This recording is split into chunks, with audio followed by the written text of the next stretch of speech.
Welcome once again বন্ধুরা, প্রতিষ্ঠা এডুকেশনের গ্রুপ সি ডি এর রিজনিং ক্লাসে তোমাদের আবার স্বাগত। তো আমরা কি করছিলাম? আমরা করছিলাম ব্লাড রিলেশন, তাই তো? আমি যদি একবার সম্পূর্ণ জিনিসটা দেখি যে আমরা কি কি করে ফেলেছি এই মুহূর্তে সিলেবাসের মধ্যে, সেটা আমরা তাহলে একটু বলে নেব। আমরা পাজল করে ফেলেছি। অনেকে পার্ট 2 আরেকটা প্র্যাকটিস সেট বা সিটিং অ্যারেঞ্জমেন্টের কিছু কোয়েশ্চেন আমাদের কাছে রিকোয়েস্ট করেছো, অবশ্যই আমরা সেগুলো আনবো। পাজলের পরে আমরা স্টার্ট করেছিলাম কি ব্লাড রিলেশন। তো ব্লাড রিলেশনের পার্ট 1-এ আমরা দু ধরনের কোয়েশ্চেন দেখেছি, তার সাথে সাথে কনসেপ্টে তো অবশ্যই ক্লিয়ার করেছি, এবং বলা হয়েছিল তোমাদের জন্য আরো একটা ভিডিও আমরা আনবো পার্ট 2 এর, যেখানে আরেক ধরনের কি কোয়েশ্চেন হতে পারে সেটাকে আমরা সলভ করব করে আরো দু চারটে আমরা কিছু মিক্সড কোয়েশ্চেন একটু প্র্যাকটিস করে নেব।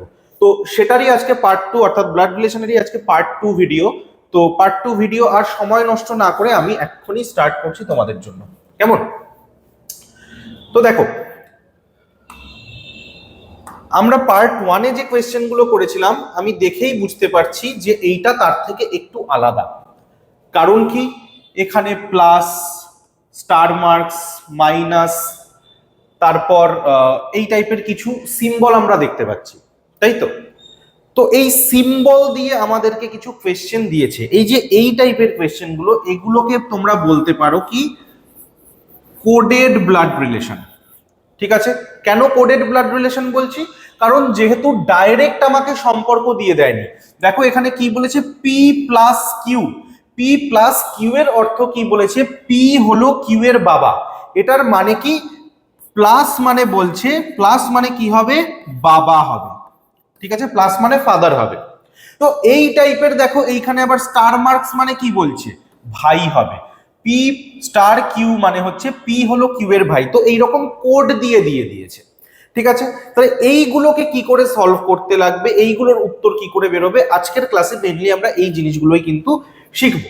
তো আর বেকার কোনো সময় নষ্ট নেই, আমি দেখি ডাইরেক্ট কোয়েশ্চেনটায় কি বলেছে। দেখো, আমাকে দিয়েছে যে এটার মানে হলো এইটা, অর্থাৎ পি প্লাস কিউ এর মানে হচ্ছে পি হলো কিউ এর বাবা, পি স্টার কিউ মানে হচ্ছে পি হলো কিউ এর ভাই, পি মাইনাস কিউ এর অর্থ হলো পি হলো কিউ এর মা। ঠিক আছে? তাহলে তাহলে তোমাকে একটা এরকম ইকুয়েশন দিয়েছে, দিয়ে বলছে এই ইকুয়েশনটাতে যা সম্পর্ক এস্টাবলিশ হবে সেটার হিসেবে এই নিচের অপশনগুলোর মধ্যে কোনটা ঠিক। বোঝাতে পারলাম? তো দেখো, বুঝতে না পারলেও কোনো সমস্যা নেই, কারণ এইটা আমি সম্পূর্ণটা তোমাদেরকে করে দিচ্ছি, কি করে করতে হয় সেই জিনিসটা টোটাল আমি বুঝিয়ে দিচ্ছি, কেমন? দেখো কি বলছে ফার্স্টেই, দেখো সি মাইনাস এ, কি লেখা আছে? সি মাইনাস এ। এই ইকুয়েশনটাকে আমাকে সলভ করতে হবে। তাহলে মাইনাস কোথায় আছে? দেখো মাইনাস রয়েছে আমার এই পার্টটায়। এবার তোমরা ভাবছো এখানে তো সি মাইনাস এ দেওয়া, এখানে তো পি মাইনাস কিউ দেওয়া, তাহলে সি এ পি কিউ, আমি এই বিষয়টা মানে কি বলতে চাইছে ঠিক আমি বুঝতে পারছি না, মাথার উপর দিয়ে যাচ্ছে। কোনো ভয় পাওয়ার কথা নেই। সি কোথায় লেখা আছে? প্রথমে। এ কোথায় লেখা আছে? পরে। তার মানে তোমাকে পি এর জায়গায় ধরতে হবে সি, কিউ এর জায়গায় ধরতে হবে এ। বোঝাতে পারলাম?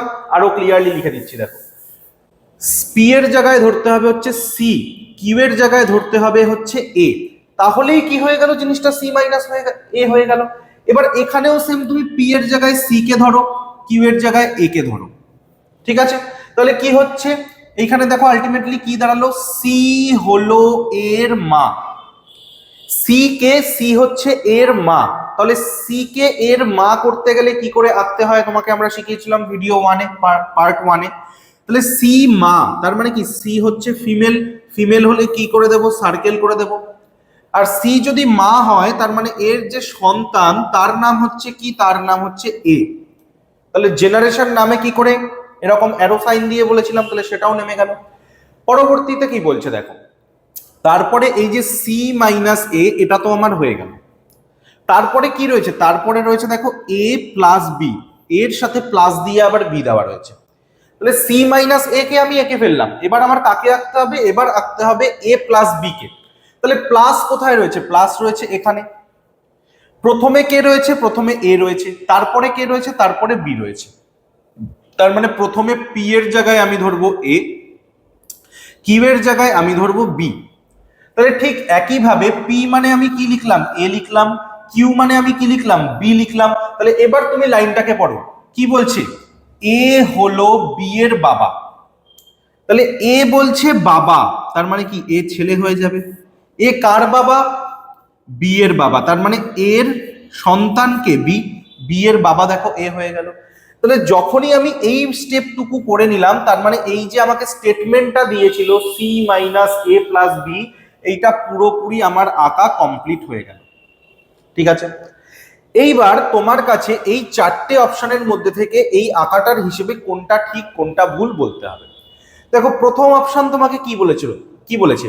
বি হলো এর ছেলে, তাহলে বি হলো এর ছেলে। দেখো এর সন্তান বি সেটা তো বোঝা যাচ্ছে, কিন্তু ছেলে না মেয়ে সেটা তো আমি বুঝতে পারছি না। তো এইটা না হওয়ার চান্সই বেশি, এটা আমি একটু হোল্ডে রাখলাম যে দেখছি আমার অন্য কোনো অপশন পারফেক্টলি ঠিক যায় কিনা। এরপর কি বলছে?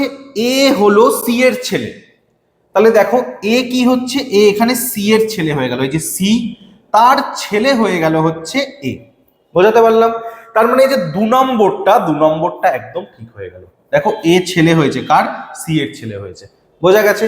তাহলে এইখানে আমার বাকিগুলো আর কোনো চেক করার দরকারই নেই, কারণ আমি উত্তর অলরেডি পেয়ে গেছি। ওকে, তাহলে এবার সেম হিসেবে আমি চলে যাচ্ছি পরবর্তী প্রশ্নে। ওকে, ঠিক আছে, এটা হচ্ছে পরবর্তী প্রশ্ন। দেখো একই প্যাটার্নের প্রশ্ন। কি বলছে? যদি এ ডলার বি মানে এ বি এর বাবা হয়, ঠিক আছে, আবার সেম এ হ্যাশ বি মানে কিছু একটা বলে দিয়েছে, A at the rate B মানে কিছু একটা বলে দিয়েছে, তাই তো?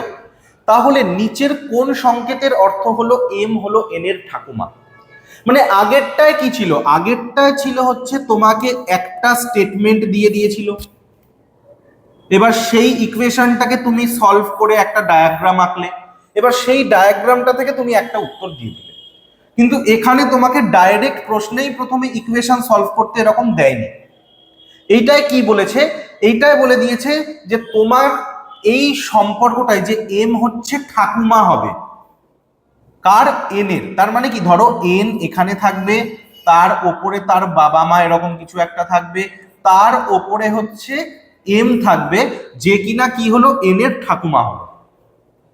ঠিক আছে, তাহলে এই রকম রিলেশনশিপটা এই নিচের কোনটাতে এস্টাবলিশ করা পসিবল, মানে কোন অপশনটায় এই এম এন এর ঠাকুমা এই রিলেশনশিপটা ঠিকঠাক হচ্ছে বলো। এইবার আগেরটা তো আমি একটা ছবি এঁকে সুন্দর করে করে ফেললাম, তাই না? কিন্তু এটাই বলছে আমাকে চারটে ছবি আঁকতে হবে। এবার চারটে ছবি আঁকতে গেলে তো অনেক টাইম নষ্ট হয়ে যাবে, তাই না? তাহলে কি করে এটা আমি শর্টে করতে পারি? দেখো এইটার শর্ট ট্রিক বলতে সেরকম অর্থে কিছুই নেই, তোমাকে ছবি এঁকে দেখতে হবে। যদি তুমি খুব প্রো লেভেলে পৌঁছে যেতে পারো প্র্যাকটিস করতে করতে, তখন হয়তো তুমি দেখে দেখে করে ফেলতে পারবে। তাছাড়া যারা বিগিনার রয়েছে, নতুন শিখছো, তাদের জন্য বলবো যেই দুটো এলিমেন্টের তোমাকে সম্পর্ক নির্ধারণ করতে দেবে, সেই দুটো এলিমেন্ট নিজেদের সব থেকে কাছাকাছি যেই অপশনগুলোতে থাকবে সেই অপশনগুলোকে আগে টেস্ট করবে। অর্থাৎ আমার কাকে কাকে লাগবে? এখানে এম কে লাগবে এবং এন কে লাগবে। তাহলে দেখো এটায় এম এখানে রয়েছে, এন এখানে রয়েছে, বি তে এম এখানে রয়েছে, এন লাস্টে রয়েছে, এম ফার্স্টে এন লাস্টে, এম ফার্স্টে এন লাস্টে। তাহলে বি সি ডি তে এম আর এন এর মধ্যে ডিস্টেন্স বেশি, কার তুলনায় বেশি? এর তুলনায়, কারণ দেখো এম এর থেকে এন এদের তুলনায় কাছাকাছি রয়েছে। আমি বলছি না যে তাহলে এই উত্তর হয়ে যাবে, আমি বলছি এটাকে তাহলে আমরা আগে চেক করব। হতেই পারে এটাই মিলে যেতে পারে, যদি না মেলে দেন আমরা বাকিগুলোতে যাব, আমি হচ্ছে এটা বলতে চাইব। ঠিক আছে, তাহলে চলো অপশন এ কে আমরা আগে ফার্স্টে সলভ করি। কি বলছে দেখো, এম হ্যাশ টি, হ্যাশ কোথায় আছে? এখানে। প্রথমে কি আছে? প্রথমে এম আছে, তারপরে টি আছে। এটার মানে কি? এর জায়গায় এম হবে, বি এর জায়গায় টি হবে। ঠিক আছে, তাহলে এর জায়গায় কাকে লিখেছিলাম আমি? এম কে, তাহলে এর জায়গায় এম লিখেছিলাম। বি এর জায়গায় কাকে লিখেছিলাম? টি কে, তাই বি এর জায়গায় আমি টি কে ধরে নিলাম। তাহলে কি হবে বিষয়টা? দেখো এম হলো টি এর মা, তাহলে এম মা হলো, কার মা হলো? টি এর মা হলো। এবার টি ছেলে না মেয়ে আমি এখনো জানি না, আমাকে কিছু বলেনি এখনো। এরপর পরের লাইনে যাব। তারপর কি বলছে দেখো, $T। এবার বলো তুমি ডলার কোথায় আছে? ডলার রয়েছে এখানে। তাহলে $T যখন আমি বের করছি, সবার প্রথমে কাকে লেখা আছে? টি। তাহলে প্রথমে এর জায়গায় লিখবো আমি টি, পরে কি লেখা আছে? এন, মানে বি এর জায়গায় লিখবো আমি এন। তাহলে কি হলো বিষয়টা? $T মানে হলো টি হলো এন এর বাবা। তার মানে কি হলো? টি হচ্ছে বাবা, তাহলে আমি বক্স করে দিলাম। কার বাবা? জেনারেশন নামিয়ে দিলাম এন এর বাবা। ঠিক আছে, এবার দেখো এম এন আমার লেখা হয়ে গেছে। ক্লিয়ার? আমার কাছে কি জানতে চেয়েছিল? এম এন এর ঠাকুমা হবে। তাহলে দেখো এই যে এন, এন এর বাবা, বাবার মা, তাহলে বাবার মাকে আমরা কি বলি? ঠাকুমা বলি। তাহলে এখানেও তো এন এর ঠাকুমা, তাহলে এমই হয়ে গেল, তাই না? তাহলে এইটাও আমার পুরোটা সলভ করতে হলো না, দেখো আমি এই পর্যন্তই সলভ করলাম, তাতেই কিন্তু আমি এই আনসারটা পেয়ে গেলাম। তার মানে এটার আনসার এই তিনটের মধ্যে থেকে একটাও হবে না, অপশন এটাই হয়ে যাবে। বোঝা গেল? তো এইভাবে তোমরা কিছু একটু বুদ্ধি কাজে লাগিয়ে জিনিসগুলোকে কিন্তু ইজিলি সলভ করতে পারো। তো দেখো এটাই ছিল হচ্ছে আজকের মেন শেখানোর জিনিস, যেটা আমি শেখালাম। আশা করি তোমাদের ভালো লাগলো, বুঝতে পারলে। তো ব্লাড রিলেশন থেকে কোয়েশ্চেন আসলে ইন জেনারেল এর মধ্যে থেকেই আসবে। কেমন লাগলো তোমাদেরকে সেটা আমাদেরকে কমেন্টে কিন্তু অবশ্যই জানাবে। সেই হিসেবে কিন্তু আরো ইন্টারেস্টিং ওয়েতে আমি তোমাদের ক্লাস করানোর চেষ্টা করব, কারণ তোমরা যদি শিখতে পারো তাহলে আমাদেরও ভালো লাগবে পরবর্তী জিনিসগুলোকে আরো ভালোভাবে শেখাতে। ঠিক আছে? তো আমি যেরকমটা কথা দিয়েছিলাম যে কয়েকটা দুটো একটা কোয়েশ্চেন আমরা আরো এক্সট্রা প্র্যাকটিস করে নেব, যেগুলো আমরা আগের দিন শিখেছিলাম। তো সেই কথা মাথায় রেখে চলো আমরা একটু একটা কোয়েশ্চেন একটু দেখে নিই। এবার এইগুলো যেহেতু আমি অলরেডি শিখিয়ে দিয়েছি, আমি এক্সপেক্ট করব যে এগুলোর আনসার তোমরা করবে। ঠিক আছে? আমি এক্সপেক্ট করব যে এগুলোর আনসার তোমরা করবে। কেমন? তো চলো দেখা যাক। এই প্রশ্নটাকে আগে নিজেরা সলভ করো। সলভ করে, এটা কত নম্বর কোয়েশ্চেন দেখতে পাচ্ছ তোমরা? 8 নম্বর কোয়েশ্চেন। কমেন্টে সবাই 8 ডট এটার আনসার কি হবে দাও, আমি সবারটা চেক করব।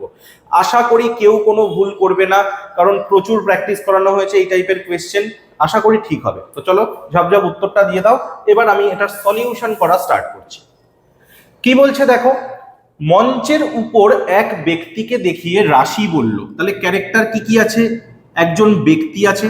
ক্যারেক্টার কি কি আছে? একজন ব্যক্তি আছে, আর একজন ব্যক্তি আছে, আর কে আছে? আর আছে হচ্ছে রাশি। ক্লিয়ার? কি বলছে? বলছে ওই ব্যক্তিটি হলো, ধরো এটা হচ্ছে ব্যক্তি, এই ব্যক্তিকে দেখিয়ে রাশি বলছে। কি বলছে? ওই ব্যক্তিটি হলো বা সে হলো আমার স্বামীর, মানে রাশির যে স্বামী আছে। তাহলে রাশির যদি স্বামী থাকে তার মানে কি রাশি হচ্ছে ফিমেল হয়ে যাবে, তাই তো? কি বলছে? আমার স্বামীর মানে রাশির স্বামীর যে স্ত্রী, মানে রাশি নিজেই, তার যে মেয়ে, মানে রাশির যে মেয়ে, তার ভাই, রাশির মেয়ের ভাই, তার মানে কি কমা দিয়ে এখানে বক্স হয়ে যাবে। তার মানে কি বলছে রাশি, আবার ভালো করে বোঝো। এই ব্যক্তিটি হলো রাশির স্বামীর স্ত্রীর, মানে আমার স্বামীর স্ত্রীর, মানে রাশি নিজেই, তার যে মেয়ে অর্থাৎ রাশির যে মেয়ে তার ভাই। তাহলে তার ভাই কে? এই ব্যক্তিটি। তার মানে বেসিক্যালি এই ব্যক্তিটি কোথায় বসে যাবে? এখানে বসে যাবে।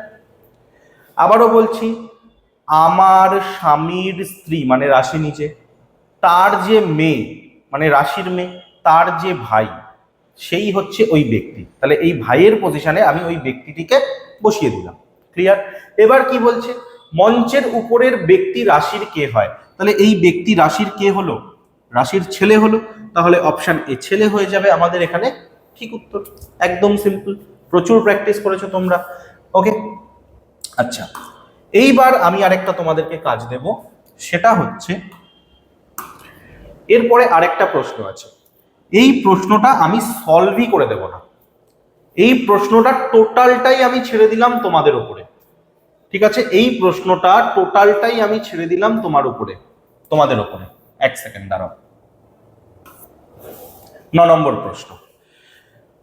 আগের দিন ভোরে ভোরে প্র্যাকটিস করিয়েছি, আজকেও প্র্যাকটিস করিয়ে দিলাম এই টাইপের একটা প্রশ্ন। 9 নম্বর প্রশ্ন, যে কজন দেখবে ভিডিওটা সবাইকে কমেন্ট করতে হবে, তবেই আমি বুঝতে পারবো যে হ্যাঁ তোমরা ব্লাড রিলেশনের জন্য পুরোপুরি তৈরি হয়ে গেছো। 9 নম্বর প্রশ্ন উত্তর দেবে সবাই এইরকম ভাবে, 9 ডট তোমাদের answer, each and every one. এটা তোমাদের HW, যেটা তোমাদেরকে করে কিন্তু আমাকে জানাতে হবে, ঠিক আছে? তাহলে আজকের ভিডিওটা এই পর্যন্তই থাকলো। পরবর্তী ভিডিও আসতে চলেছে তোমাদের জন্য খুব শীঘ্রই। আশা করি খুব সুন্দরভাবে তোমাদের রিজনিং সিলেবাসটাকে আমি এক এক করে কমপ্লিট করাতে পারবো। তাহলে কি হলো, গ্রুপ সি এবং গ্রুপ ডি এই দুটোতে যে তোমার আলাদা আলাদা দুটো চ্যাপ্টার ছিল, পাজেল এবং ব্লাড রিলেশন, সেই দুটো কিন্তু আমার হয়ে গেল, ঠিক আছে? এবার কিন্তু আমি কি করব, দুটো পরীক্ষার জন্য যে কমন চ্যাপ্টারগুলো আছে সেগুলোকে কিন্তু একে একে এবার আমরা সলভ করব। ক্লিয়ার? দেখা হচ্ছে পরের ভিডিওতে। সবাই খুব ভালো থেকো, চ্যানেলটাকে সাবস্ক্রাইব করে দিও, নতুন ভিউয়ার হলে বন্ধুদের সাথে ভিডিওগুলোকে শেয়ার করো, যাতে সবাই কিন্তু সুন্দরভাবে পরীক্ষায় পাশ করে একটা সরকারি চাকরি খুব শীঘ্রই নিতে পারে। ঠিক আছে, থ্যাংক ইউ।